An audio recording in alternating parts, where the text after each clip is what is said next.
नमस्कार दोस्तों, स्वागत है आपका मेरे YouTube channel Mukesh Chauhan the volunteer में। दोस्तों, जैसा कि मैंने आपको अपनी पिछली वीडियो में बताया था कि एकलव्य के फॉर्म आ चुके हैं, तो आज की इस वीडियो में मैं आपको बताऊंगा कि जो फॉर्म में दिशा निर्देश दिए गए हैं, गाइडलाइंस जो है उनको फॉलो करिए, उसके अनुसार ही आप अपना फॉर्म भरिए। तो मैं आज आपको बताऊंगा कि क्या क्या गाइडलाइंस दिए गए हैं। चलिए वीडियो की शुरुआत करते हैं। सबसे पहले मैं आपको बताता हूँ, इसमें हम अपने WPS ऑफिस में जाएंगे और उसमें आप देखेंगे कि क्या क्या दिशा निर्देश दिए गए हैं। चलिए शुरू करते हैं। इसमें सबसे पहला पॉइंट क्या है, आवेदन पत्र में सभी सूचनाएं साफ साफ भरें, कटिंग या ओवर राइटिंग ना करें। तो डेफिनेटली है, जब भी आप कोई फॉर्म भरेंगे तो उसमें आपको साफ साफ लिखना होगा और उसमें कोई भी कटिंग नहीं होनी चाहिए। और दूसरा इसमें दिया गया है कि आवेदन पत्र परिषद कार्यालय में प्राप्त होने की अंतिम तिथि 7 मार्च 2022 शाम 5 बजे तक है। अगर आप 5 बजे के बाद भेजते हैं फॉर्म तो वो वापस भेज दिया जाएगा, रिजेक्ट हो जाएगा आपका फॉर्म। तो ध्यान रखिए, 7 मार्च तक रखिए ही मत, उससे पहले पहले पहुंचा दीजिए, ठीक। और इसका दूसरा पॉइंट देखते हैं, इस परीक्षा में उत्तराखंड राज्य के अनुसूचित जनजाति के छात्र छात्राएं ही प्रतिभाग कर सकेंगे। तो ये बहुत इंपॉर्टेंट बात है, केवल अनुसूचित जनजाति वाले जो छात्र छात्राएं हैं केवल वही इस फॉर्म को भरें, अन्यथा नहीं भरे। और इसमें तीसरा पॉइंट दिया गया है, विद्यालय वार उपलब्ध स्थानों का विवरण निम्नवत है, चयन प्रवेश परीक्षा में प्राप्त अंकों के आधार पर किया जाएगा। इसमें कहा गया है कि जब आपकी परीक्षा होगी उसके बाद मेरिट के हिसाब से आपका जो है चयन किया जाएगा, छात्र का चयन किया जाएगा, किसके कितने नंबर है उस हिसाब से। तो इसके लिए अब आप विद्यालय के नाम सुन लीजिएगा। टोटल 4 विद्यालय हैं जिसका आप सिलेक्शन, जहां पे आपका सिलेक्शन होना है। पहला है एकलव्य आदर्श आवासीय विद्यालय कालसी देहरादून। वहां पे आपको टोटल छात्रों की संख्या जो लिए जाएंगे वहां पे 60 लिए जाएंगे, जिनमें से कि 30 लड़के होंगे, 30 लड़कियां होंगी। और अगला विद्यालय है एकलव्य आदर्श आवासीय विद्यालय बाजपुर, जो कि उधम सिंह नगर में है। वहां पे भी 60 ही बच्चे होंगे। एक बात आप विशेष ध्यान रखिएगा, हर जगह 60 बच्चे कुल लिए जाएंगे, जिनमें से 30 लड़कियां होंगी और 30 लड़के होंगे। उनमें भी 2 सीटें जो बुक्सा जनजाति है उसके लिए रिजर्व है और 2 सीटें राजी जनजाति के लिए रिजर्व है। ध्यान रखिएगा, 2-2 सीटें बोक्सा और राजी जनजाति के लिए रिजर्व है। और अगला तीसरा विद्यालय जो है वो है एकलव्य आदर्श आवासीय विद्यालय खटीमा, उधम सिंह नगर में ही है ये भी। और चौथा विद्यालय है एकलव्य आदर्श आवासीय विद्यालय मेहरवाना चक्राता देहरादून में। ध्यान रखिएगा, आप लोग जब भी फॉर्म भरें पहले दिशा निर्देश जरूर पढ़ ले, पूरे पढ़ें, ध्यान से पढ़े। बहुत सारे लोग ऐसा करते हैं कि सीधा फॉर्म भरने बैठ जाते हैं, दिशा निर्देश ढंग से पढ़ते नहीं है और उसके बाद फिर मिस्टेक हो जाती है, गड़बड़ हो जाती है और फॉर्म रिजेक्ट हो जाता है उनका। उनके फिर आवेदन पत्र जो है पहुंच ही नहीं पाते, रिजेक्ट हो जाते पहले ही, क्योंकि आप लोग गाइडलाइंस ढंग से पढ़ते नहीं है। तो ध्यान रखिए, गाइडलाइंस को जरूर पढ़िएगा, पूरा पढ़िए, उसके बाद ही फॉर्म की भरने की शुरुआत कीजिए। चलिए चौथा पॉइंट शुरू करते हैं। राज्य केंद्र सरकार द्वारा मान्यता प्राप्त विद्यालयों में वर्तमान सत्र 2021-22 में कक्षा 5 में अध्ययनरत अनुसूचित जनजाति के छात्र छात्राएं कक्षा 6 में प्रवेश के लिए प्रवेश परीक्षा में बैठने हेतु अहर्य होंगे।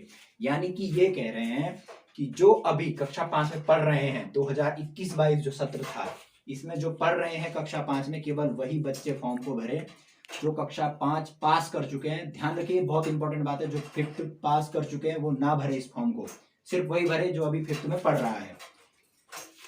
कक्षा 5 की परीक्षा उत्तीर्ण कर चुके छात्र छात्राएं इस परीक्षा में सम्मिलित होने हेतु अहर्य नहीं है। देखिए वही बात जो मैंने आपको कहा था, अतः वे आवेदन ना करें, ठीक है। और अगला है, अभ्यर्थी की आयु 1 जुलाई 2022 को 9 वर्ष से 13 वर्ष के मध्य होनी चाहिए।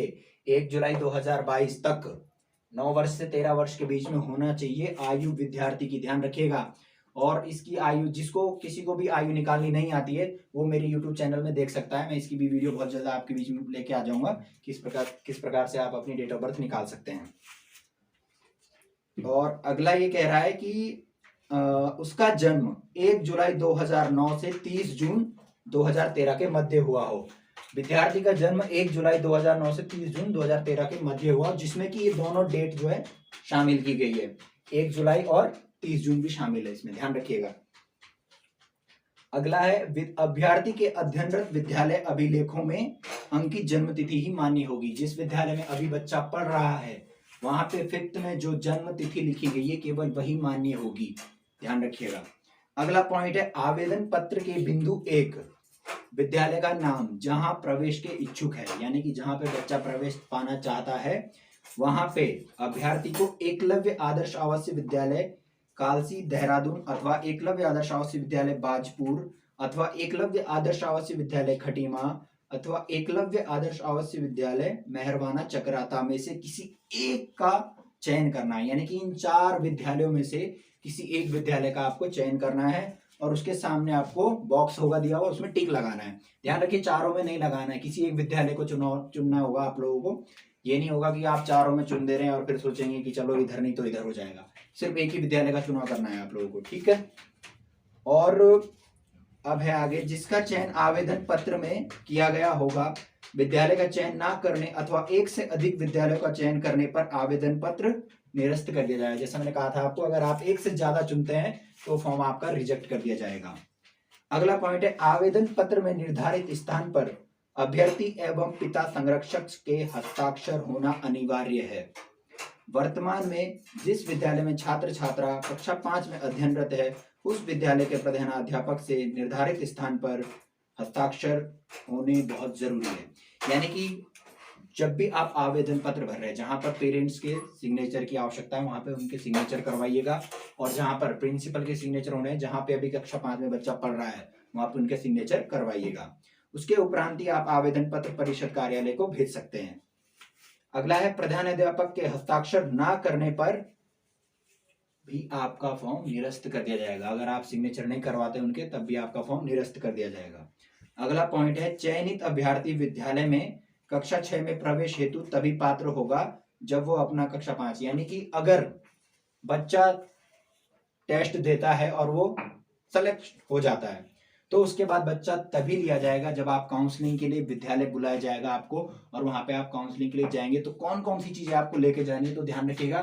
कक्षा 5 परीक्षा उत्तीर्ण 2021-22 का जो आपका, जब आपने 5th किया था उसका जो परीक्षा हुई थी उसका जो उत्तीर्ण की हुई वो होगी मार्कशीट, वो लेके जानी है आप लोगों को। और दूसरा जन्म तिथि का प्रमाण पत्र लेके जाना है, यानी कि टीसी भी आपको साथ ले जानी होगी। और तीसरा जाति प्रमाण पत्र जो कि बहुत जरूरी है, जाति प्रमाण पत्र। और चौथा है निवास प्रमाण पत्र। ये 4 चीजें आप लोगों को बहुत जरूरी है, जब आपको काउंसलिंग के लिए बुलाया जाएगा उस समय ले जानी है। अगर आप ये भी नहीं लेके जाते हैं तो भी आप निरस्त कर दिए जाएंगे, आपको विद्यालय में प्रवेश नहीं मिलेगा। अगला पॉइंट है आवेदन पत्र। ध्यान रखिएगा, बहुत इंपॉर्टेंट पॉइंट है कि आवेदन पत्र कहाँ भेजना है और किसको भेजना है।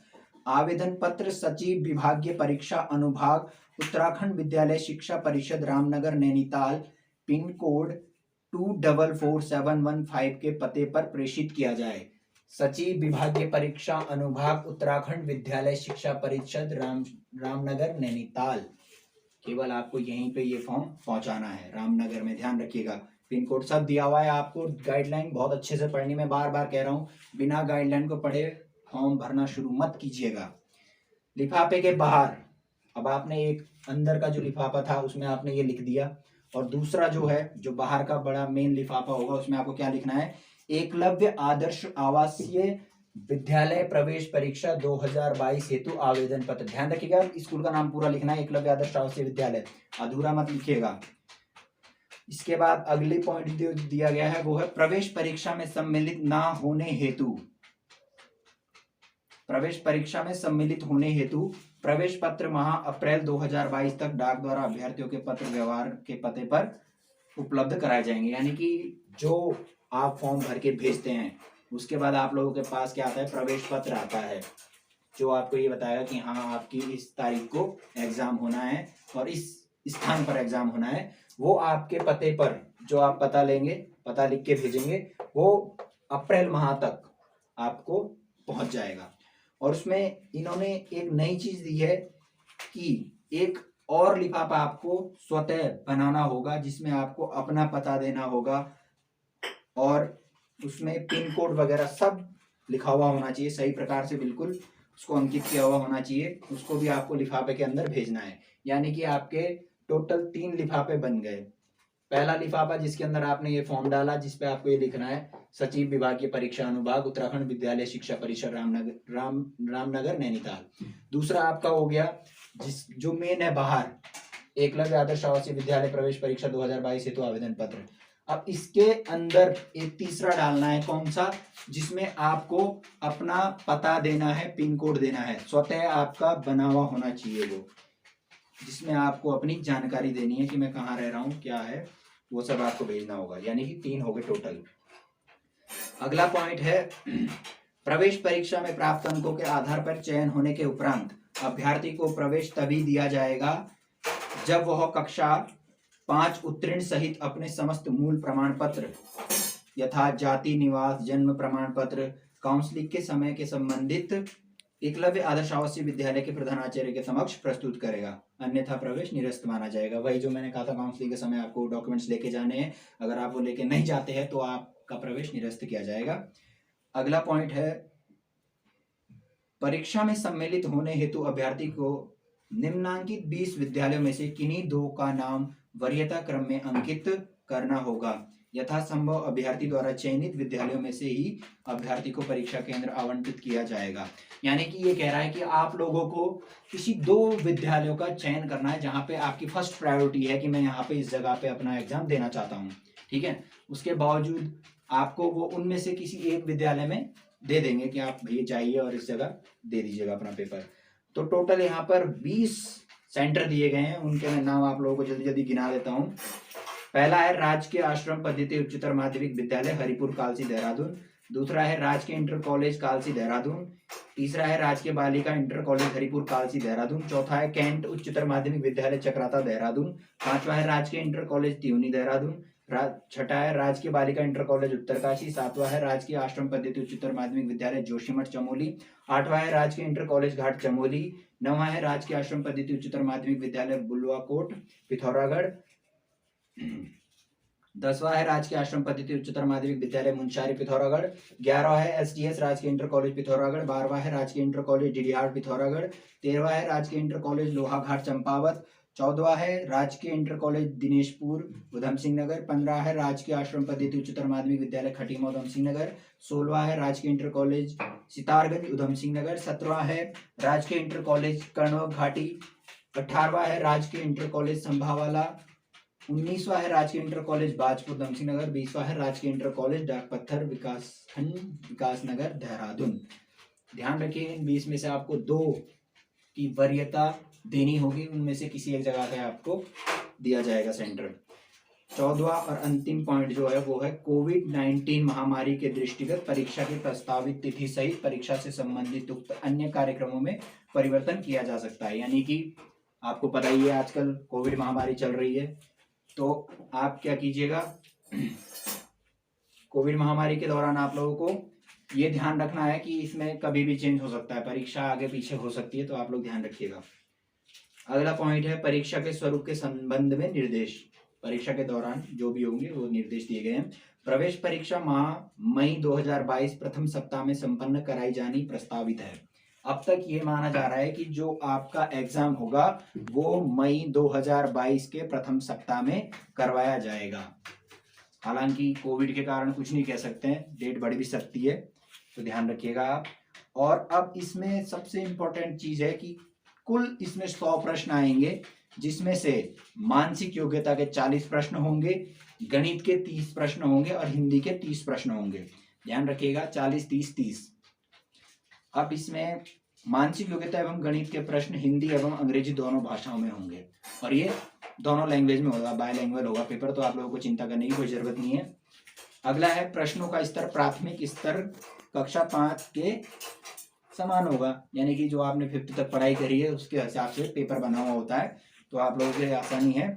अब दूसरा, उत्तर देने के लिए केवल काली नीली बॉल पॉइंट पेन का ही प्रयोग करें। काली या नीली बॉल पॉइंट पेन जो होगा केवल उसी का प्रयोग करें, अन्यथा दूसरे पेन लेकर मत जाइएगा। जेल पेन नहीं ले जाना, क्योंकि जेल पेन थोड़ा सा भी हो जाएगा तो फिर बेकार हो जाता है। अगला पॉइंट है प्रश्न के नीचे दिए गए 4 विकल्पों में से सही विकल्प पे क्रमांक को गोला घेर लगाना है, यानी कि उसको गोले से घेर देना। जो भी आपको 4 ऑप्शन दिए होंगे उनमें से जो आपको सही लगेगा उसको आपको घेर देना है, गोला लगाना है, डार्क कर देना है उसको पूरा गोले को। ध्यान रखिएगा, गोले के बाहर मत करिएगा, अच्छे से करिएगा। अगला पॉइंट है प्रश्न प्रत्येक सही उत्तर पर 1 अंक देय होगा, गलत उत्तर के लिए कोई अंक नहीं काटा जाएगा। इसमें नेगेटिव मार्किंग नहीं है, ये बहुत ही अच्छी चीज है। आप लोगों को जो आप सही करेंगे उसके लिए आपका 1 नंबर दिया जाएगा, जो गलत करेंगे उसके लिए कोई बेझिझक निश्चिंत रहिए, नंबर नहीं कटेंगे। आप लोग पूरा पेपर अच्छे से देख आइए। सबसे मेन बात ये होती है कि पेपर आपको अटेम्प्ट पूरा करना है, मेन बात ये है। अगला पॉइंट है परीक्षा कक्ष में कैलकुलेटर, मोबाइल, किसी भी अन्य प्रकार के इलेक्ट्रॉनिक उपकरणों को मुद्रित या लिखित पाठ्य सामग्री को लाना, प्रयोग करना वर्जित है। ये चीज आपको नहीं ले जानी है, वहां पे ध्यान रखिएगा। 7वां पॉइंट है प्रश्न उत्तर पुस्तिका को परीक्षा समाप्ति के उपरांत कक्ष निरीक्षक के पास जमा कर दें। धन्यवाद। आज की वीडियो में फिलहाल इतना ही। अगली वीडियो जो मैं बनाऊंगा उसमें आपको सिखाऊंगा कि फॉर्म कैसे भरना है, तो ध्यान रखिएगा। बहुत जल्द मैं आपके सामने नई वीडियो लेके आऊंगा कि फॉर्म कैसे भरे। तब तक आप मेरे इस वीडियो को जितना ज्यादा शेयर हो सकता है कीजिए, ताकि बच्चों तक इन्फॉर्मेशन पहुंच सके। धन्यवाद।